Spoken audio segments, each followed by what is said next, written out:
గొడ్డలి మర్చిపోతుందేమో, ఆ? అది దాని గుణం. కానీ చెట్టు మర్చిపోదు, అది దాని గాయం.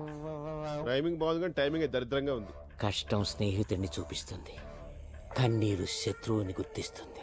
చెప్పేది క్లియర్ గా చెప్పు. కొటేషన్స్ ఉంటే వాట్సాప్ లో పంపు. శత్రువుకో అవకాశం వచ్చేమో గాని స్నేహితుడికి ఇవ్వకూడదు. ఎహే, నువ్వు చెప్పేది నాకు అర్థం కావట్లేదు అన్న విషయం నీకైనా అర్థమవుతుందా? అర్థం అద్దం లాంటిది, కనిపించేదే చూపిస్తుంది. అనర్థం యుద్ధం లాంటిది, ఊహించనిది తలపిస్తుంది. ఈ అమ్మ నాకు తలనొప్పి వస్తుంది. కాల్చండి రా. ఇదే ఇదే ఫ్రస్ట్రేషన్ చూడ బచ్చా హై క్యా? నాకు. మెనిస్ట్రేషన్ లా ప్రతి నెల వచ్చేది. ఫ్రస్ట్రేషన్ మెరిస్ట్. అబ్బా, నీ ఫ్లో నీదిగా కానీ బాధ. బాధని నా ఎద సహించింది, సహించింది. కానీ పగ నా మదిని దహించింది. ఆవేశం ముందడుగు వేసిన ప్రతిసారి నా ఆలోచన వెనకడుగు వేసింది. నా ఆలోచన జ్ఞానంతో నిండింది, నా ఆవేశం అజ్ఞానంతో నిండింది. సమయం ఇస్తే ఆవేశం తగ్గుతుందేమో గాని ఆవేదన కాదు.